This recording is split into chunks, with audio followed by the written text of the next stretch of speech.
Assalamualaikum warahmatullahi wabarakatuh. Sampurasun pemirsa.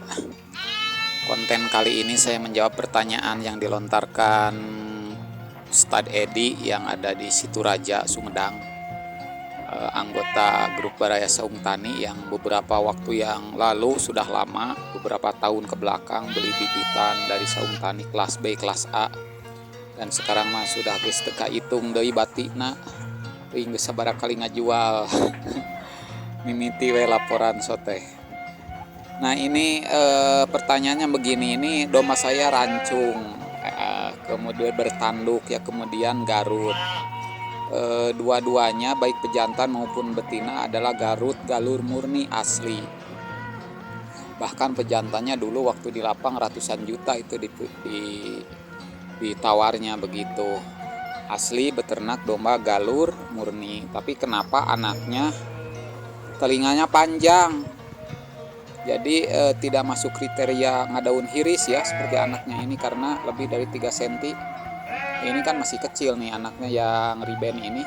Kalau sudah besar nanti ya lebih panjang lagi, jadi tanduknya jadi opat ain matad. Menjawab pertanyaan yang disampaikan begitu, jadi begini, ini bukan hoax ya, tapi fakta, karena saya juga pernah mengalami begini dulu waktu masih belajar domba garut.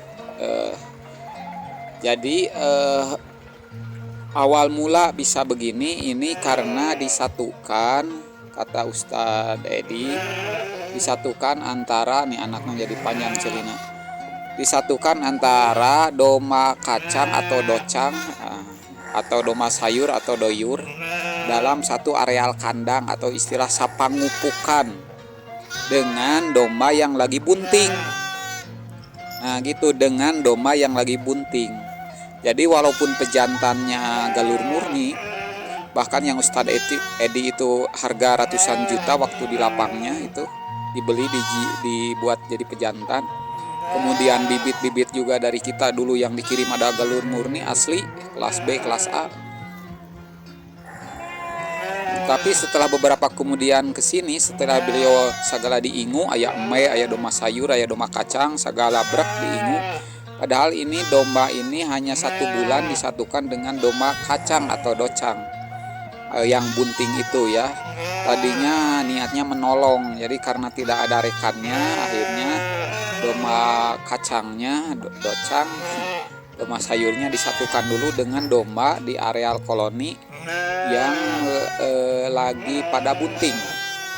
Dan sekarang sudah melahirkan, dan ini anaknya kalau motifnya bagus, belang sapi, karena pejantannya putih dan indukannya hitam. Nah ini domba yang disatukannya ini, nih domba ini gara-gara ini kata Ustadz. Nah, padahal indukannya baracak. Nah jadi anaknya celian panjang, ini lebih nanti sudah besar, lain ngadaun hiris tapi ngadaun panjang.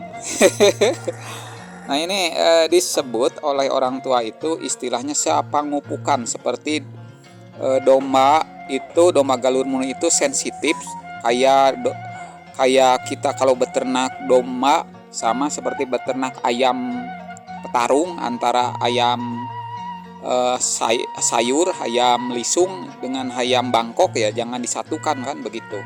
Jadi antara ayam dengan domba itu tidak ada bedanya, galur murni juga begitu. Jadi sangat sensitif banget, istilahnya sapangupukan. Ini pejantannya rumpung, gagah, betina rumpung asli, tapi anaknya celian. Nah, karena bukan apa-apa, tapi karena ameuna, bauna itu yang mempengaruhi ketika dalam saat kebuntingan betina indukan. Itu sangat berpengaruh, jadi sensitif sekali begitu, maka disebut istilahnya sapangupukan dombanya. Jadi kalau tempat itu disebut sapangupukan karena satu areal kandang disatukan ya. Ketika ada domba yang bunting, bukan artinya dikawin, tapi ketika ada domba yang bunting ya,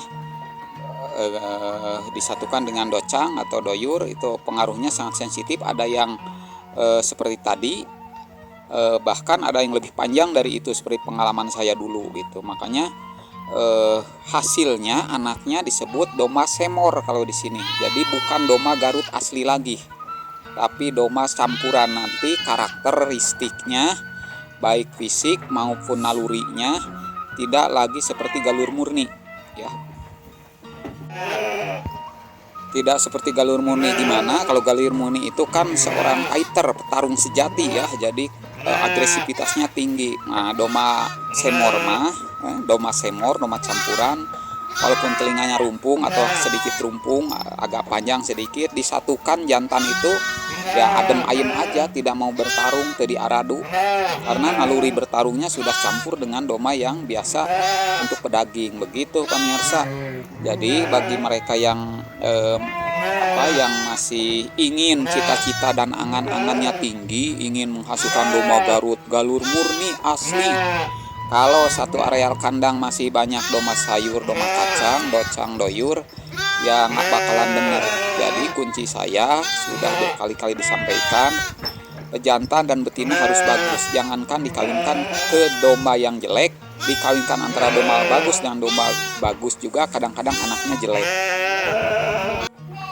Jadi kesimpulannya, tata laksana kandang untuk dogar itu sangat penting diperhatikan. Demikian pemirsa, salam ngarit, salam beternak, Bang Gaji Beternak, semoga bermanfaat. Wassalamualaikum warahmatullahi wabarakatuh.